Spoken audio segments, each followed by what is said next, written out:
Hello and welcome to the first episode of White Deer International Film Festival's podcast. We are sat here with talented director of photography and cinematographer Adam Sandy, which are one of the same things, I believe. Nice to have you with us today, Adam.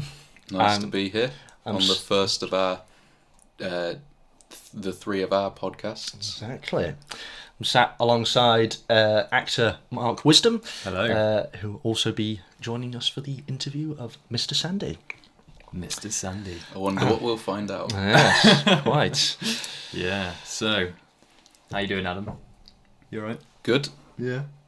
Yep. Ready to be quizzed? Yeah. Well, why don't we start off nice and simple? So, how did you get started as a DOP cinematographer? Well, I've been making kind of corporate films, for a while, which I think is the standard route in for DOPs. Like, do a bit of corporate stuff, do like music videos, bits and bobs like that, and then I just kind of like wanted to do something that had a bit more narrative appeal to it and meant more than, I think, for me, whilst doing corporate stuff, and to some extent like music films, the point is to make them look like as nice as possible, make the images as nice as possible, which is good, and it was a challenge to do that at some point, but I think I reached the point where I wanted to kind of tell a story with those images a bit more, rather than just kind of, if you're filming like a corporate event kind of thing, just filming shots of people in suits looking like they're having fun at an event kind of thing, and it just seemed a bit like, I mean, it's nice to capture that looking nice and everything, but it also drove me to kind of tell a story a bit better with my images and focus on the composition for telling a story. And ever since the first film that I was director of photography on, I just caught the bug of wanting to tell a story with images and letting go of making something look nice for the purpose of that the character maybe isn't a very nice character, and like working out how to tell that, rather than just putting a 3-point light setup in and making it look like standardly good. So I think it was just that as a driving factor, and then I've just been wanting to tell stories with images ever since, really. Brilliant. And that was about a year ago now, when I kind of made that move. Exactly, yeah. Of course, on the project we all shared together was God's Broken Things. What I will say definitely about you is that you take every aspect of the filmmaking process and have an input into it, so that you know and you can get into the sort of the vibe of the project, and that really influences how you make it look. And it's, I think, maybe unique is not the right word. I don't know how many other people do that, but it certainly is good to know that beyond just the standard sort of way of doing things, you've got kind of the impression of the film right from the start, and it's really useful to have that in your arsenal. I'd say it's really useful to know that that's the approach that you take, and I really appreciate it, especially from the acting point of view, so I know that you're going to assist my performance, for example. I think it really works. Yeah, definitely. Yeah, I don't know if it's a unique kind of thing, but I just feel like I'd be naked without knowing those things on set kind of thing. I feel like I need to. I think it's also from a point of view of that I feel like I couldn't do my job properly unless I prepare that much. So that's like why I prepare that much. I don't feel like I can just turn up, do something amazing and then knock off like after a couple of hours after that. I feel like I have to put work into it, which is the reason I think for it.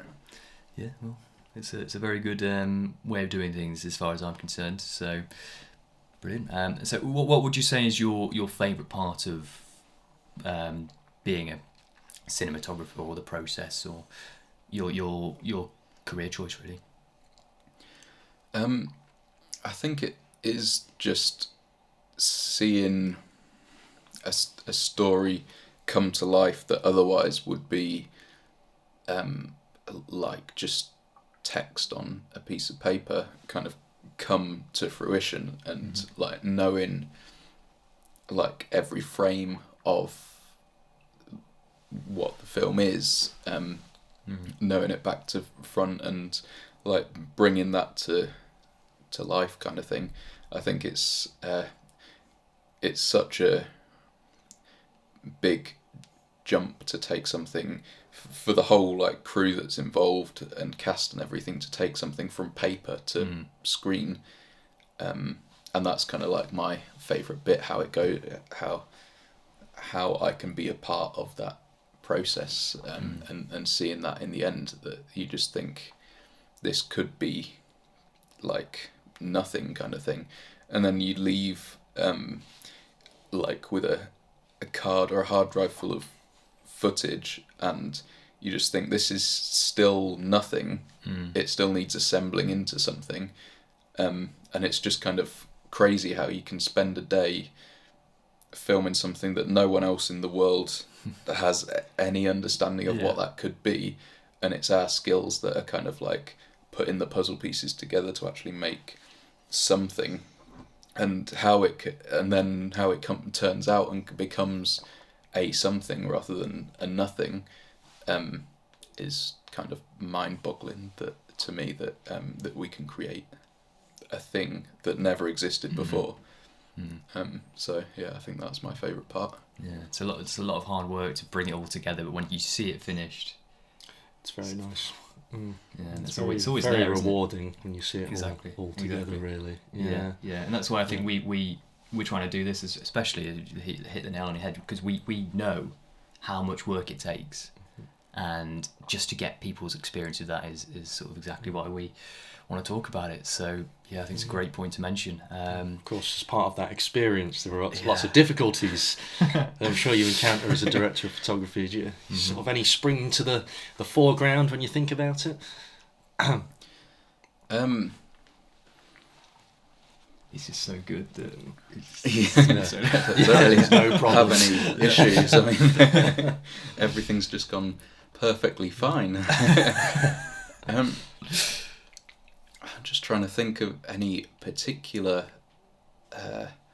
like issues that I've faced. I think there's always issues like filming outside and encountering weather and things like that, and recently we had that experience of rain, which rained off the supposedly summer set film. So I mean, that's an issue, but yeah, because you have to make the call as to whether the film works in the rain or whether it doesn't, and also whether the equipment's okay out in the rain and everything like that. But I think that's been the main issue that I've faced. Really, everything else, I don't kind of think of all the little bits and bobs that go wrong on set as issues. I feel like they're more like the challenges of making something, and whether a shot that you think in your head is going to work out with a particular focal length doesn't work out because the location is slightly different to what you first thought, or and there's things that I look at the end product and think that this is what I'd do better next time, and things like that, but I just see them as kind of like challenges of each film. That's part of the process, is figuring out how to make something. But I think we do a lot of work in pre-production anyway to iron out anything that could turn into an issue. So that's perhaps something to pick up on. Then maybe, in your opinion, a possible challenge could be, or at least a highlighting of the importance of the communication between the director and the DOP, because if those visions don't match, or at least have a certain similarity or an understanding, then you can be left a bit in the dark, which obviously sometimes might produce something great. It might, you could go off the cuff and make something that, wasn't in the director's vision in the first place. But I guess the director still needs to be able to communicate with you generally what he's looking for. And if that communication isn't quite there, does that put you in quite a difficult situation? I think so. I think I've always, with the directors that I've worked with, I've not really had that as an issue. Thank you. Apart from, I've worked with Al as a director before, and he's sitting opposite me, so I'll tell you a bit later, Mark, all the issues that I have with Al. Well, of course, we've also worked together as that partnership as well, and so you may have to leave the room.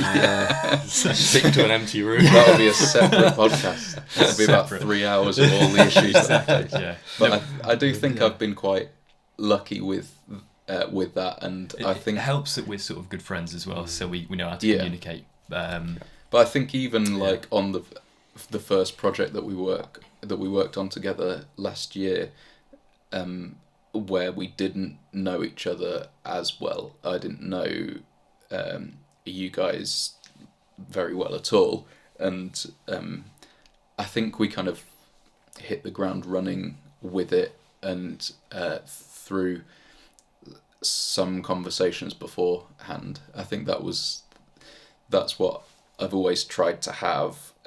Whenever I've been working with Al on films, we've always had conversations before we've started about the way that things would work on the set.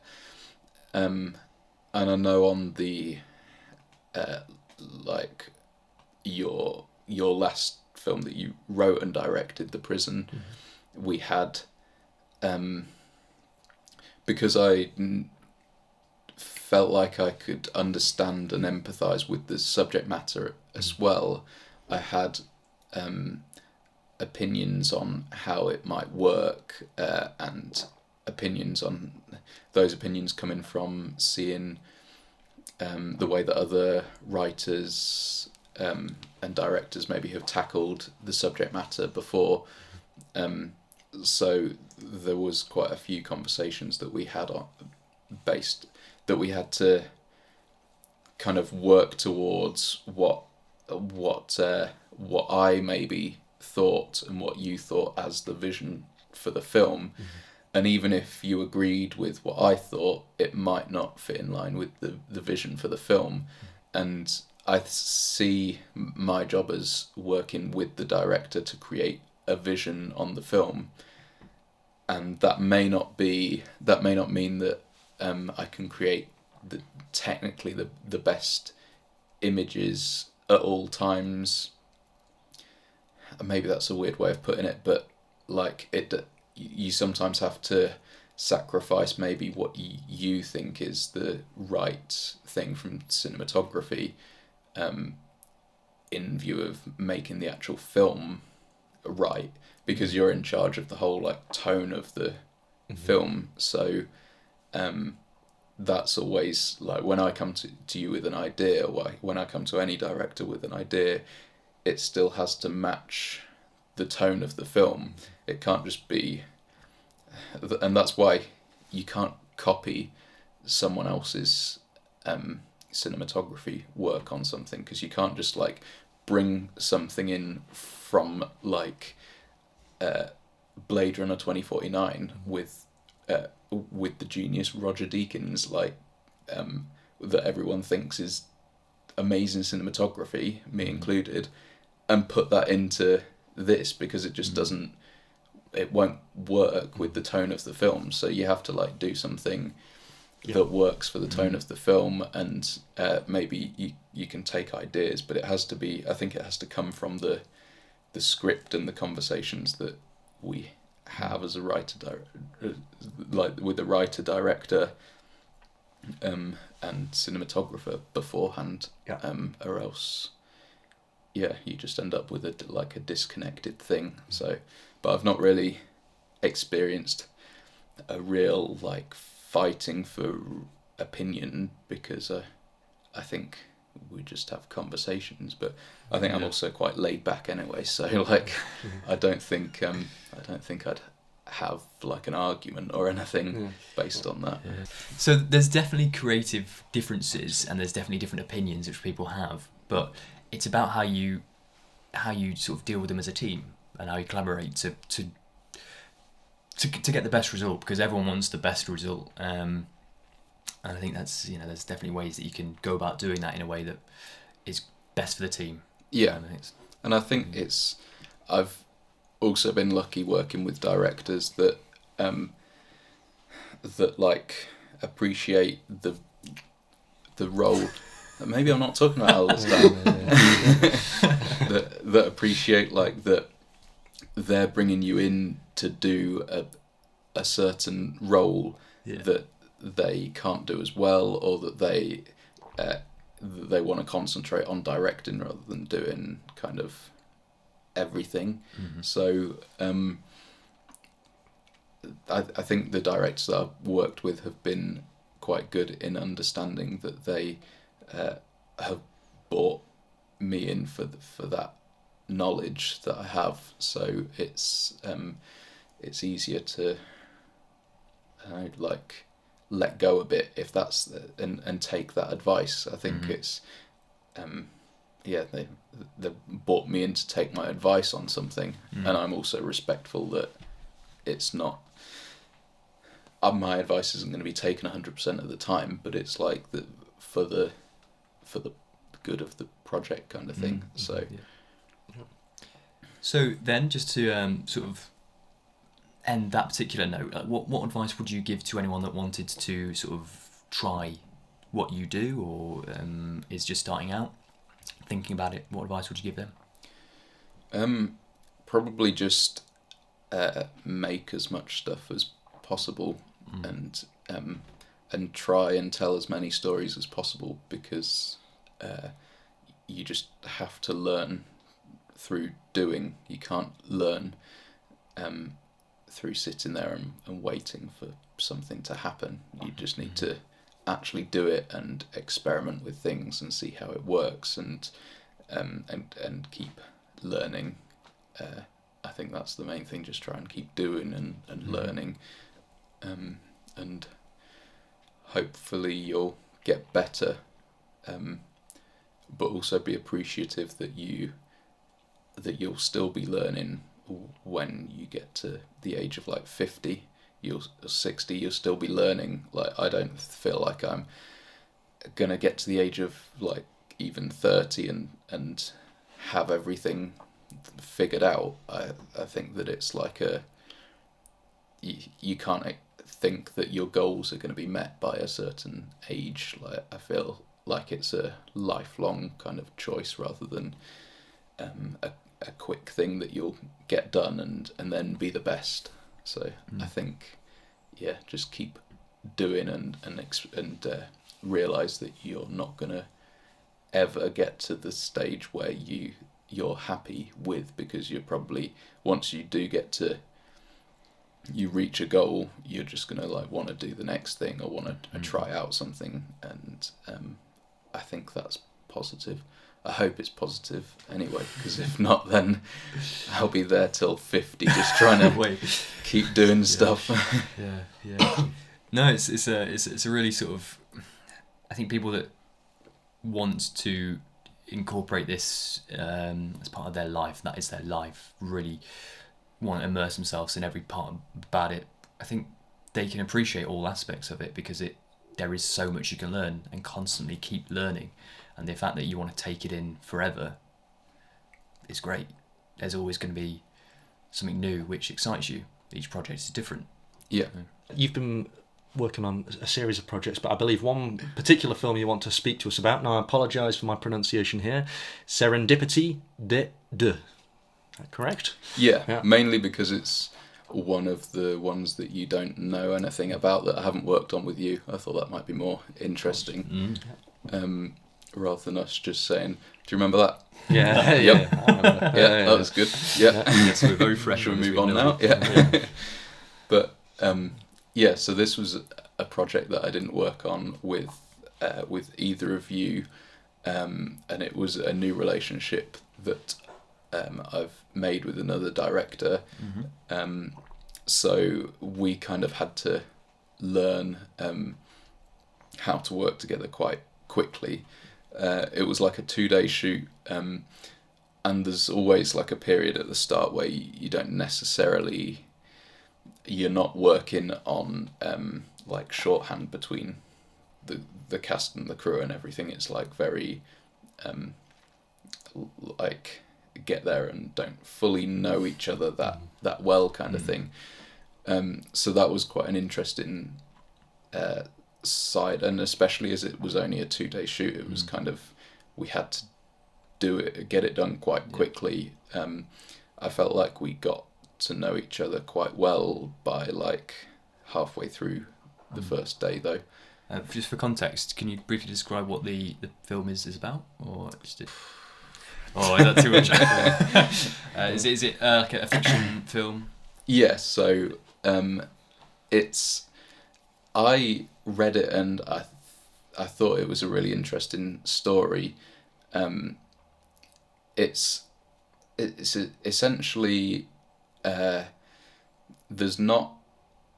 it's one of those films where not loads happen during the course of it. You just get a snapshot of the characters' lives, but I kind of felt happy to kind of be around the characters when I was reading the script, and have a little insight into their kind of lives, because it doesn't give the audience that much.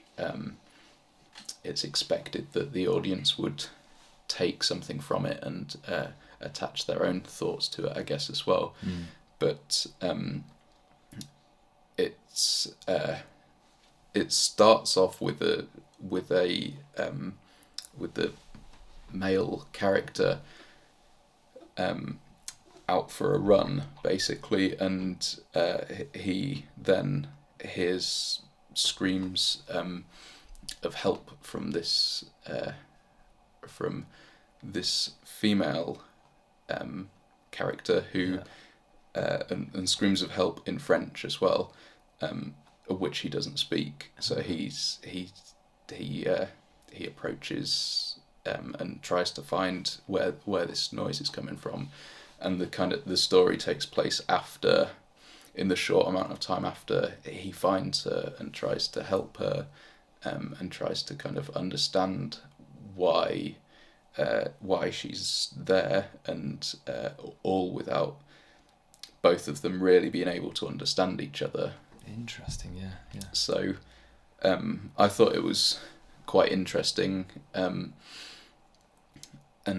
yeah, I think it was an odd one to film as well without actually speaking any French myself. Like I can't understand the dialogue as much that's being said on set, so it's for me as well, that really came together in the edit, when I could like fully understand. Like, I knew what was going on, but I guess I knew what was going on from the script, and I filmed it knowing what was going on, but then it really was fully realised in a way that I wasn't too familiar with when I actually watched it.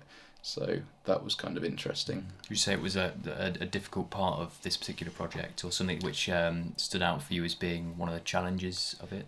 Yeah, I'd say it made it so that I couldn't have an input on the I didn't know whether the dialogue was being said properly or anything, so I had to kind of like I couldn't even comment really on that side of things, whereas if on a like fully English speaking film, I'd say whether the emotion in the voice was correct or something. Like I could see a bit of like emotion there, but it was definitely kind of a challenge but that's what the director was looking out for, so so I just was concentrating on that, and it was quite a it was filmed essentially part where he was out for his run, and partly in his house basically, which was mostly filmed just in his kind of like living room. So it was quite like a confined space to work in as well. So, but yeah, I think the script was interesting, and I think that I hope that I conveyed what I liked about it in the cinematography as well. Just to very quickly jump on that point about, so you couldn't understand the dialogue, for example, so couldn't necessarily get into thinking about that as being a factor which you had to be aware of. Does that mean that you were able to focus more on quite singularly your role as the cinematographer, and did that help at all? Yeah, I think it probably did. I think sometimes, because working on stuff where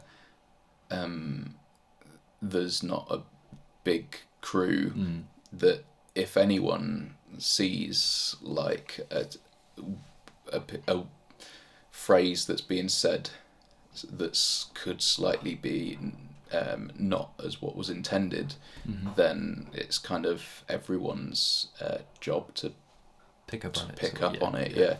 So on this, as I didn't have that luxury of knowing what was said through half of the dialogue, then I guess I had shots were as it okay. So I think it definitely narrowed down each person's role, I think, to what was already like a stripped back crew. But yeah, so it was interesting to do a film that's partly not in the language that I actually speak as well. Brilliant. So what do you expect the future to hold for Serendipity Day 2? I think I'm getting that. Well, it's at festivals now, and I've heard that it's had positive comments about the story and also about the cinematography. So, I assume there's no subtitles in this film. Yeah, there is. There are. Yeah. Okay. Actually, interesting. Will we and anybody watching be able to view it anytime soon? Is that or is it a while off? Yeah. Yeah, a while off after it's been through the festival circuit. Yeah. So, but one to watch out for. Yeah. Brilliant. Okay, so I'm going to segue slightly to learn a bit more about you as a person, Adam. So, obviously, being a cinematographer, DOP is your life. But when you're not doing that, when you come home, how do you like to let off a bit of steam? How do you like to relax? I think that is a difficult thing when you're freelance and being able to switch off. I try.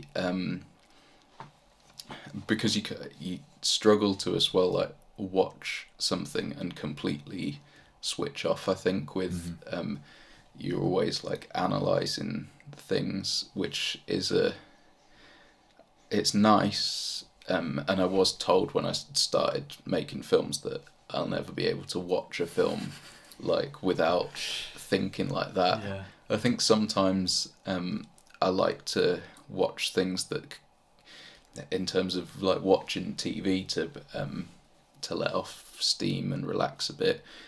I kind of like to watch something where there isn't that kind of like narrative stuff to take notice of, stuff like comedy panel shows kind of thing, that the lighting and composition and everything doesn't matter that much. It's more the material that's been spoken about. I think if I want to relax, then I'll watch something like that where it's harder for me to think about composition and lighting. I like to cook, to let off some steam, I guess, as well, and also to eat, which is helpful. Yeah. But I just something that's as far away from cameras as possible. Yeah. Hopefully. What's your favourite thing to cook? I don't know whether I have a specific favourite thing, but I like not following a recipe and not like needing going rogue. not needing to like weigh out ingredients and stuff like that. Like bacon's not my kind of thing. Pour it in. Just put in whatever. Yeah. Brilliant. Do you want to ask this one? Yeah. Go on. So, what's the weirdest thing about you? Again, this is an odd question, isn't it? It is. How do you choose? I just open my catalogue of weird things. It might be an opportunity to bring up my icebreaker that what's that? It's just a little banana related question. Yes. I just find that when you work on films or music that I've worked on before, there's always bananas around because they're the perfect snack. Exactly. So it's always an interesting, like an easy way in to ask someone a question and catch someone off guard a bit and see what they're about. So maybe this is my way of finding out what the weirdest thing about other people is by asking them a question. But I mean, and I've discussed it with you guys before, but I'll have to ask you again. So I don't know whether I've set it up to you in the way of how I first came up with the question, but I was working a like 9-to-5 job, like sat in an office most days, and I can't remember exactly what it was, but I think someone had a banana, or so the conversation came up with that's where someone said, "Don't eat too many bananas, you might kill yourself." We've all had that conversation. Yeah, it's just a common kind of thing. Yeah. It's what they were referring to was how it was the amount of potassium in it that you could give yourself like poisoning based on the potassium. So I thought it's not like leaving skins around to slip onto it. I think that would be more a more efficient way. Yeah. But so I just thought to myself, how many would you actually need? Would actually give you like poisoning based on the potassium? So I googled it. I mean, what else would you be doing? Yeah. Maybe work, but it's not as important. No, not at all. So I googled it, and I thought I'd frame it in the way of like as I was in like a standard 8-hour workday. And then I came up with a figure of how often you'd need to eat a banana, if you did want to kill yourself during the standard 8-hour workday. And I can't ask you because you know the answer, but it's if I first heard about this, I was very shocked. So I have to say it's a lot. Yeah, you really have to plan it out. You really have to, put a lot of work into doing this. Yeah. But, essentially, you wouldn't be able to kill yourself. So if anyone tells you not to eat too many bananas in a day, it's rubbish. Because you have to eat a banana every 47 seconds. It's a fair amount, isn't it? It is. Yeah. It's just not doable. So maybe the first few, you just tear through them, but eventually, you're gonna get tired. And you need a lot of bananas. Of course, the next question is that how quickly can you eat a banana? Because if you're a slow eater, 47 seconds is going to be a challenge. So because of course, whilst you're eating, you've got to be preparing the next one. Unless you employ someone to be your peeler, yeah. But also, so it does bring up a serious point though. If you see someone coming into work with a pallet load of bananas, just probably say, "You all right, mate? Do you want to talk about it?" It's just so it's really a public service announcement. But is that weird enough for you? I guess we'll see. Sufficiently weird. We'll see what your weird ones are later. See if I've been weird enough. So then, we know what you're brilliant at. Some crazy facts and trivia. But what are you not very good at, Adam? What are you just rubbish at? Cinematography, I think. Just selling yourself. Yeah, if you want me to come to a set and talk about bananas, I can do that. But when it comes to cameras, I'm hopeless. I think partly one of the earlier questions, like switching off and having downtime, I think I need to get better at that. I think because you're always thinking that you should be doing something else or there's something to be doing. Yeah. And also, like, when we get into a career doing something that we love doing, as many people who do creative things do, it's a struggle because you probably would enjoy doing that prior to getting paid for it. So it's a struggle to identify and also it should be fun, and you should it should stay being fun. And I know we always try to on set make it fun, but it's always that thing of that you need it. It's obviously good to have other fun things in your life that you like doing, but yeah, when you do something that you love for your job, it's hard to then separate that sometimes, and then you end up like working till 1 o'clock in the morning because it's something that you love, and then forgetting to actually do something else that you enjoy. And I think I've been there before in the past, and so yeah, I think that's something that I'm not very good at, like stopping and relaxing and being okay with not doing anything, probably just being calm and taking a break.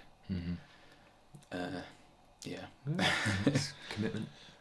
So, can you tell us about any future projects that you're working on? I'll say about this film that got rained off then. This film. The summer, the film that was set in the summer that we filmed it.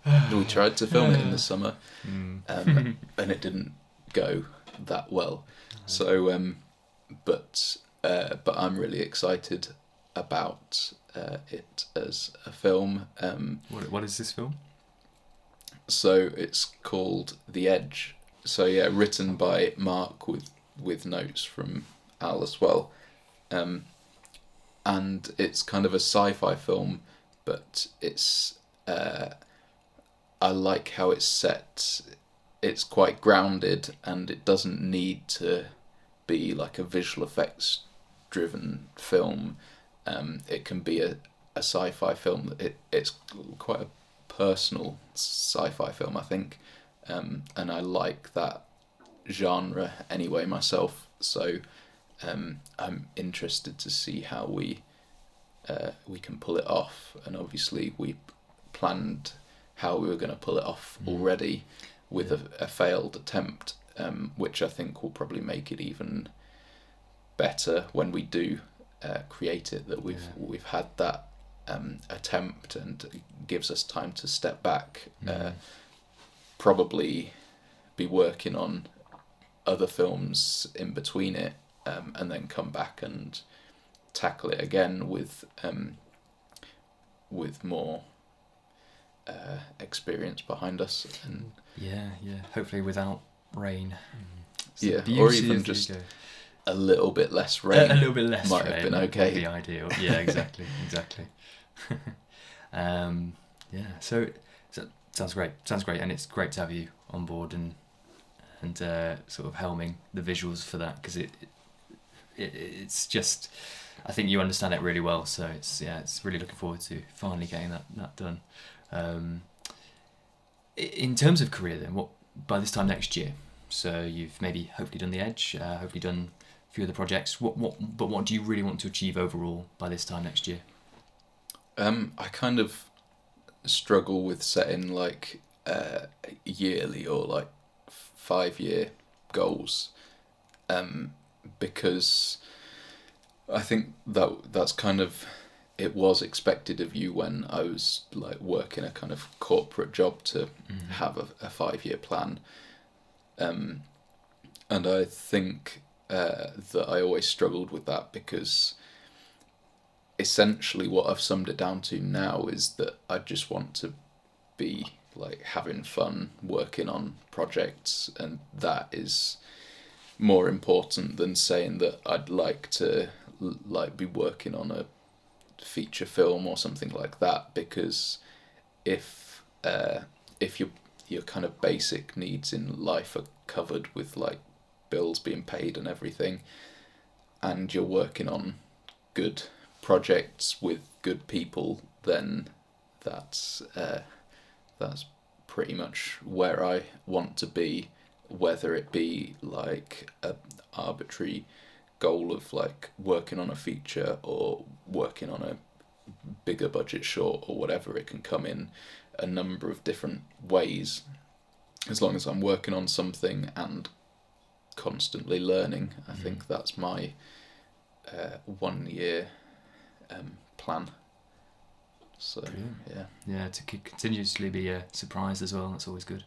Obviously there is so much put into the work we do to sort of advance our careers and our disciplines in filmmaking, but that the balance between that and just being a human being and having a separate life to all this, and sort of, are there any goals that you wanted to achieve just as a person? But I mean, I think overall you've probably covered anything, but is there a particular... I think it's similar in part of that happiness has to come from outside things as well. So I guess it's also learning how to take a break and relax a bit. But it all helps each other out. Once you start getting better at relaxing, then I think you get better at making films, and you get better at kind of like being happy also with where you are, instead of needing to like be a millionaire by the age of 30 or something like that. It's like it's one of those goals that doesn't necessarily mean that you're happy, and I think that's the focus, whether that be whether that mean that I'm a millionaire or not is a secondary thing. The chances are, making films, none of us will be millionaires, but do it because we love it. If we're happy, then that's that's good. Yeah. I think also building community and knowing more people that do what we do, which is part of what this podcast is all about. I think that will be part of my goal as we get a year into having done this podcast and the festival. So does that sum it up enough for you, Mark? No, that's I've got it back to the outro now, have I? You have. That's How good was that? It was excellent. Yeah. Professional. Well, thank you for joining us, Adam. That was great.